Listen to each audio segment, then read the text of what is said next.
ಓಂ ನಮೋ ಭಗವತೆ ವಾಸುದೇವಾಯ. ಓಂ ನಮೋ ನಾರಾಯಣಾಯ. ಎಲ್ಲರಿಗೂ ನಮಸ್ಕಾರ ವೀಕ್ಷಕರೇ, ನಾನು ಪ್ರಮೋದ್ ಕಶ್ಯಪ್. ನನ್ನ ಯೂಟ್ಯೂಬ್ ಚಾನೆಲ್ಗೆ ನಿಮ್ಮೆಲ್ಲರಿಗೂ ಸ್ವಾಗತ.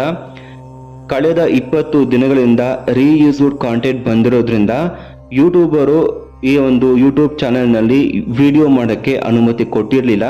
ಈಗ ರೀಯೂಸ್ಡ್ ಕಾಂಟೆಂಟ್ ಹೋಗಿದೆ. ಇವತ್ತಿಂದ ನಾನು ಯೂಟ್ಯೂಬಲ್ಲಿ ವಿಡಿಯೋನ ಅಪ್ಲೋಡ್ ಮಾಡ್ತಾ ಹೋಗ್ತೀನಿ. ನನ್ನ ಚಾನಲ್ಗೆ ಯಾರ್ಯಾರು ಸಬ್ಸ್ಕ್ರೈಬ್ ಮಾಡಿಲ್ಲ ಸಬ್ಸ್ಕ್ರೈಬ್ ಮಾಡ್ಕೊಳ್ಳಿ, ಶೇರ್ ಮಾಡಿ, ಲೈಕ್ ಮಾಡಿ ಅಂತ ಹೇಳ್ತಾ ವಿಡಿಯೋನ ನಾನೀಗ ಪ್ರಾರಂಭ ಮಾಡ್ತಾ ಇದ್ದೀನಿ. ಮೇಷ ಲಗ್ನದಿಂದ ದ್ವಾದಶ ಲಗ್ನದವರ ಯುಗಾದಿ ವರ್ಷ ಭವಿಷ್ಯ 2025 ಯುಗಾದಿ ವರ್ಷ ಭವಿಷ್ಯ ಹೇಗಿದೆ ಅಂತ ನೋಡೋಣ. ಯುಗಾದಿ ಹಬ್ಬ ಪ್ರಾರಂಭ ಆಗೋದು 29 ಮಾರ್ಚ್ 2025 ಸಂಜೆ 4:27, ಆದರೆ ಆಚರಣೆ ಇರೋದು ಮಾರನೇ ದಿನ 30ನೇ ತಾರೀಕು. ಮೇಷ ಲಗ್ನದವರಿಗೆ 2025 ಯುಗಾದಿ ವರ್ಷ ಭವಿಷ್ಯ ಹೇಗಿದೆ ಅಂತ ನೋಡೋಣ. ಮೊದಲಿಗೆ ಶನಿಯು ಮೀನ ರಾಶಿಯಲ್ಲಿ ಇರೋದ್ರಿಂದ ಆಧ್ಯಾತ್ಮಿಕ ಪ್ರಗತಿ, ವಿದೇಶ ಪ್ರಯಾಣದ ಅವಕಾಶಗಳು ಮತ್ತು ಆರೋಗ್ಯ ಸಂಬಂಧಿತ ಖರ್ಚುಗಳು ಹೆಚ್ಚಾಗ್ತಾ ಹೋಗುತ್ತೆ. ಆಸ್ಪತ್ರೆಗೆ ಹೋಗುವ ಸಂದರ್ಭವೂ ಕೂಡ ನಿಮಗೆ ಬರ್ಬೋದು, ಅದಕ್ಕಾಗಿ ಖರ್ಚು ಜಾಸ್ತಿ ಆಗುತ್ತೆ. ದಶಾಭುಕ್ತಿಯನ್ನ ನೋಡ್ಕೊಳ್ಳಿ, ಅದು ನಡೀತಿದ್ರೆ ಮಾತ್ರನೇ ನಾನು ಇಲ್ಲಿ ಏನೇನು ಹೇಳ್ತೀನಿ ಅದು ಹಾಗೆ ಆಗತ್ತೆ. ನಂತರ ಗುರುವು ಈ ವರ್ಷ ವೃಷಭ ರಾಶಿಯಲ್ಲಿ ಇರೋದ್ರಿಂದ ಶಿಕ್ಷಣ ಅಂದ್ರೆ ಎಜುಕೇಶನ್ ಉತ್ತಮವಾಗಿರುತ್ತೆ. ಗುರು ಧನಕಾರಕನಾಗಿ 2ನೇ ಮನೆಯಲ್ಲಿ ಇರೋದ್ರಿಂದ ಬ್ಯಾಂಕ್ ಬ್ಯಾಲೆನ್ಸ್ ಹೆಚ್ಚಾಗುತ್ತೆ. ಕುಟುಂಬದಿಂದ ಸಲಹೆ ಸಹಾಯ ಸಿಗುತ್ತೆ. ವ್ಯವಹಾರ ಮಾಡೋರಿಗೆ ಉತ್ತಮ ಹಣಕಾಸಿನ ಲಾಭ, ಕೈ ತುಂಬ ಹಣ ಸಂಪಾದನೆ ನಿಮ್ಮದಾಗುತ್ತೆ. ಆದರೆ ಯಾರು ಹೂಡಿಕೆ ಮಾಡಿ ಬಿಸ್ನೆಸ್ ಮಾಡ್ತೀರಾ ಅವ್ರಿಗೆ ನಷ್ಟ. ವಿದೇಶದಲ್ಲಿ ಓದೋದಕ್ಕೆ ಅಥವಾ ಜಾಬ್ ಮಾಡಲಿಕ್ಕೆ ಕುಟುಂಬದಿಂದ ನಿಮಗೆ ಹಣದ ಸಹಾಯ ಸಿಗುತ್ತೆ. ಯಾರಿಗೆ ಮದುವೆ ಆಗಿಲ್ಲ ಅವರಿಗೆ ಈ ವರ್ಷ ನಿಮಗೆ ಕಂಕಣ ಭಾಗ್ಯ ಕೂಡಿ ಬರುತ್ತೆ. ಪ್ರೇಮಿಗಳು ಇದ್ದರೆ ನಿಮ್ಮ ಪ್ರೀತಿ ಪ್ರೇಮ ವಿಚಾರದಲ್ಲಿ ಸ್ವಲ್ಪ ಎಚ್ಚರದಿಂದ ಇರಬೇಕು. ಪ್ರೇಮ ವಿವಾಹ ಕಷ್ಟ ಆಗತ್ತೆ. ಮತ್ತು ಇದೇ ವರ್ಷ ಮೇ 15ರಂದು ಗುರು ಮಿಥುನ ರಾಶಿಗೆ ಹೋಗೋದ್ರಿಂದ ಸಂವಹನ ಅಂದ್ರೆ ಕಮ್ಯುನಿಕೇಶನ್ ನಲ್ಲಿ ಕೌಶಲ್ಯ ಹೆಚ್ಚಾಗತ್ತೆ. ಧೈರ್ಯ, ಆತ್ಮವಿಶ್ವಾಸ ನಿಮ್ಮಲ್ಲಿ ವೃದ್ಧಿ ಆಗತ್ತೆ. ಸ್ವಲ್ಪ ಪ್ರಯಾಣಗಳು ಕೂಡ ನಿಮಗೆ ಆಗತ್ತೆ. ಅಲ್ಪ ದೂರದ ಪ್ರಯಾಣಗಳು, ಹೊಸ ಕೌಶಲ್ಯಗಳ ಅಧ್ಯಯನ, ಭಾವನಾತ್ಮಕ ಬಲ, ಆಸ್ತಿ ಗಳಿಕೆ ಮತ್ತು ಕುಟುಂಬದಲ್ಲಿ ಸಂತಸದ ವಾತಾವರಣ ನಿಮಗೆ ಉಂಟಾಗಬಹುದು. ರಾಹು ಮೀನ ರಾಶಿಯಲ್ಲಿ ಮತ್ತು ಕೇತು ಕನ್ಯಾ ರಾಶಿಯಲ್ಲಿ ಇರೋದ್ರಿಂದ ಆಧ್ಯಾತ್ಮಿಕ ಪ್ರಗತಿ, ಖರ್ಚುಗಳ ಮೇಲೆ ಇಲ್ಲೂ ಕೂಡ ನೀವು ಗಮನ ಕೊಡಬೇಕು. ಸೈಟ್ಗಳನ್ನು ಕೊಳ್ಳುವಾಗ ಮತ್ತು ಹೂಡಿಕೆಯನ್ನು ಮಾಡಬೇಕಾದ್ರೆ ನೀವು ಎಚ್ಚರಿಕೆ ವಹಿಸಬೇಕು. ಕೇತು 6ನೇ ಮನೆಯಲ್ಲಿ ಇರೋದ್ರಿಂದ ಬೊಜ್ಜಿಗೆ ಸಂಬಂಧಪಟ್ಟ ಸಮಸ್ಯೆಗಳು ಬರಬಹುದು. ಹೀಟ್ ಜಾಸ್ತಿ ಆಗ್ಬೋದು ಅಥವಾ ಕೋಲ್ಡ್ ಜಾಸ್ತಿ ಆಗ್ಬೋದು. ಇಮ್ಯುನಿಟಿಯಲ್ಲಿ ವೇರಿಯೇಷನ್ಸ್ ಆಗ್ತಾ ಇರುತ್ತೆ. ಇನ್ಫೆಕ್ಷನ್ಸ್ ಕೂಡ ನಿಮಗೆ ಕಾಣಿಸ್ಕೊಳ್ಬಹುದು. ನಂತರ ಕುಜ ನಿಮಗೆ ಮಿಥುನ ರಾಶಿಯಲ್ಲಿ ಇರೋದ್ರಿಂದ ಉತ್ಸಾಹ, ಶಕ್ತಿ, ಆತ್ಮವಿಶ್ವಾಸ ಮತ್ತು ನಾಯಕತ್ವ ಗುಣಗಳ ವೃದ್ಧಿ ಆಗುತ್ತೆ. ಆದ್ರೆ ನೀವು ಸ್ವಲ್ಪ ಕೋಪವನ್ನ ನಿಯಂತ್ರಣದಲ್ಲಿಟ್ಕೋಬೇಕು. ಕೋಪ ಹೆಚ್ಚಾಗುವ ಸಾಧ್ಯತೆ ಇರುತ್ತೆ.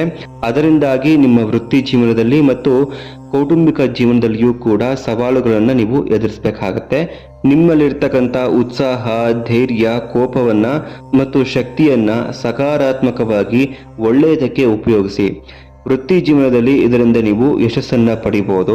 ಗುರು ಮತ್ತು ಶನಿಯ ಉತ್ತಮ ಸ್ಥಾನದಿಂದ ಕಠಿಣ ಪರಿಶ್ರಮ ಮತ್ತು ಡಿಸಿಪ್ಲೈನ್, ಶಿಸ್ತುಬದ್ಧ ಜೀವನದಿಂದ ವೃತ್ತಿ ಜೀವನದಲ್ಲಿ ನೀವು ಪ್ರಗತಿಯನ್ನು ಸಾಧಿಸ್ತೀರಾ. ಮತ್ತು ಮಾತಿನಲ್ಲೂ ಕೂಡ ನೀವು ಸ್ವಲ್ಪ ಡಿಸಿಪ್ಲೈನ್ ಆಗಿರಬೇಕು. ಇಲ್ಲವಾದಲ್ಲಿ ಕುಟುಂಬದಲ್ಲಿಯೂ ಕೂಡ ನೀವು ಸಮಸ್ಯೆಗಳನ್ನ ಎದುರಿಸಬೇಕಾಗತ್ತೆ. ಸೊ ನೀವು ಪರಿಶ್ರಮ, ಶಿಸ್ತುಬದ್ಧ ಜೀವನದಿಂದ ವೃತ್ತಿ ಜೀವನದಲ್ಲಿ ಪ್ರಗತಿ, ಹಣಕಾಸಿನಲ್ಲಿ ಲಾಭವನ್ನು ಪಡಿಬಹುದು. ಆದರೆ ಶನಿ 12ರಲ್ಲಿ ಇರೋದ್ರಿಂದ ನಿಮ್ಮ ಒಂದು ಖರ್ಚು ವೆಚ್ಚವನ್ನ ಕಡಿಮೆ ಮಾಡ್ಕೋಬೇಕು. ಹಣವನ್ನ ಕೂಡಿಡೋಕ್ಕೆ ನೀವು ಪ್ರಯತ್ನವನ್ನ ಮಾಡಬೇಕು. ಆರೋಗ್ಯ ವಿಚಾರದಲ್ಲಿ ಶನಿಯ ಸಂಚಾರ 12ರಲ್ಲಿ ಆಗ್ತಿರೋದ್ರಿಂದ ನಿಯಮಿತ ವ್ಯಾಯಾಮ, ಆರೋಗ್ಯಕರ ಆಹಾರ ಮತ್ತು ಸ್ಟ್ರೆಸ್ ಅನ್ನ ನೀವು ಕಡಿಮೆ ಮಾಡ್ಕೋಬೇಕಾಗತ್ತೆ. ಸಣ್ಣ ಪುಟ್ಟ ಗಾಯಗಳಾದರೂ ಕೂಡ ಡಾಕ್ಟರ್ ಹತ್ರ ಹೋಗಿ ನೀವು ಚೆಕ್ ಮಾಡಿಸ್ಕೋಬೇಕು. ಎಚ್ಚರಿಕೆಯಿಂದ ಇದ್ದಷ್ಟು ನಿಮಗೆ ಒಳ್ಳೆಯದು. 12ನೇ ಮನೆಯಲ್ಲಿ ಸಂಚಾರ ಆಗ್ತಿರೋದ್ರಿಂದ ಧ್ಯಾನ ಮತ್ತೆ ಯೋಗದಿಂದ ಉತ್ತಮ ಆರೋಗ್ಯವನ್ನು ನೀವು ಸುಧಾರಣೆ ಮಾಡ್ಕೋಬಹುದಾಗಿದೆ. ರಾಹು ಮತ್ತು ಕೇತುವಿನ ಪ್ರಭಾವದಿಂದ ಕುಟುಂಬದಲ್ಲಿ ಮದುವೆ ಜೀವನದಲ್ಲಿ ಮತ್ತು ಇನ್ನಿತರೆ ಸಂಬಂಧಗಳಲ್ಲಿ ಏರಿಳಿತ ಆಗ್ತಾ ಇರುತ್ತೆ. ಸೊ ನಿಮ್ಮ ಕುಟುಂಬ, ವಿವಾಹ ಜೀವನ, ಸಂಬಂಧ ಅಂತ ಬಂದಾಗ ಉತ್ತಮ ಸಂವಹನ, ಪರಸ್ಪರ ಅರ್ಥ ಮಾಡ್ಕೊಳ್ಳೋದು ತುಂಬ ಮುಖ್ಯ ಆಗಿರುತ್ತೆ. ಗುರುವಿನ ಸಂಚಾರದಿಂದ ಕುಟುಂಬ ಸಂಬಂಧ ಬಲಪಡಿಸಬಹುದು. ಮನೆಯಲ್ಲಿ ಸಂತೋಷದ ವಾತಾವರಣ ಇರುತ್ತೆ. ಶನಿ ಮತ್ತು ರಾಹು 12ನೇ ಮನೆಯಲ್ಲಿ ಇರೋದ್ರಿಂದ ಅದರ ಪ್ರಭಾವದಿಂದ ಆಧ್ಯಾತ್ಮಿಕದಲ್ಲಿ ಆಸಕ್ತಿ, ಪ್ರಗತಿ ಮತ್ತು ಧ್ಯಾನ, ಪೂಜೆ ಇತ್ಯಾದಿ ಧಾರ್ಮಿಕ ಜೀವನದಲ್ಲಿ ಆಸಕ್ತಿ ಹೆಚ್ಚಾಗ್ತಾ ಹೋಗುತ್ತೆ. ಹಳೆಯ ವಿಷಯಗಳನ್ನು ನೀವು ಮರೆತು ಆಂತರಿಕ ಅಂದರೆ ಮಾನಸಿಕ ಶಾಂತಿಗೆ ನೀವು ಪ್ರಯತ್ನ ಪಡಬೇಕು ಮತ್ತು ಗಮನವನ್ನು ಹರಿಸಬೇಕಾಗತ್ತೆ. ಶಿಸ್ತು ಮತ್ತು ದೀರ್ಘಕಾಲಿಕ ಗುರಿಗಳ ಮೇಲೆ ನೀವು ಗಮನ ಹರಿಸಬೇಕು. ಜ್ಞಾನ ಕೌಶಲ್ಯಗಳನ್ನು ಬೆಳೆಸ್ಕೋಬೇಕು. ಆಧ್ಯಾತ್ಮಿಕ ಚಟುವಟಿಕೆ ಮತ್ತು ಧ್ಯಾನದ ಅಭ್ಯಾಸಗಳನ್ನು ನೀವು ಬೆಳೆಸ್ಕೊಳ್ಬೇಕಾಗತ್ತೆ. ಹಣಕಾಸಿನಲ್ಲಿ ತುಂಬ ಜಾಗರೂಕತೆಯಿಂದ ಖರ್ಚು ವೆಚ್ಚವನ್ನು ನಿಭಾಯಿಸಿಕೊಂಡು ಅನಗತ್ಯ ಖರ್ಚುಗಳನ್ನು ನೀವು ತಪ್ಪಿಸಬೇಕಾಗತ್ತೆ. ಹಣವನ್ನು ಕೂಡಿಡಕ್ಕೆ ನೀವು ಪ್ರಯತ್ನ ಪಡಿ. ನಿಯಮಿತ ವ್ಯಾಯಾಮ, ಸಮತೋಲಿತ ಆಹಾರದಿಂದ ಆರೋಗ್ಯವನ್ನು ನೀವು ಕಾಪಾಡ್ಕೋಬೇಕು.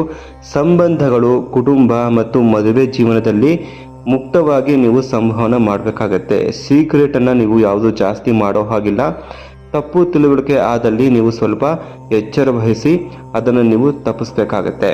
ಪರಿಹಾರ: ವೆಂಕಟೇಶ್ವರ ಸ್ವಾಮಿಯನ್ನು ನೀವು ಪೂಜಿಸಿ, ಹಸುಗಳಿಗೆ ಕಡಲೆಬೇಳೆ ದಾನ ಮಾಡಿ ಮತ್ತು ದೇವಾಲಯ ಮತ್ತು ಪುರೋಹಿತರಿಗೆ ಹಳದಿ ಬಟ್ಟೆಯನ್ನು ನೀವು ದಾನ ಮಾಡಿ.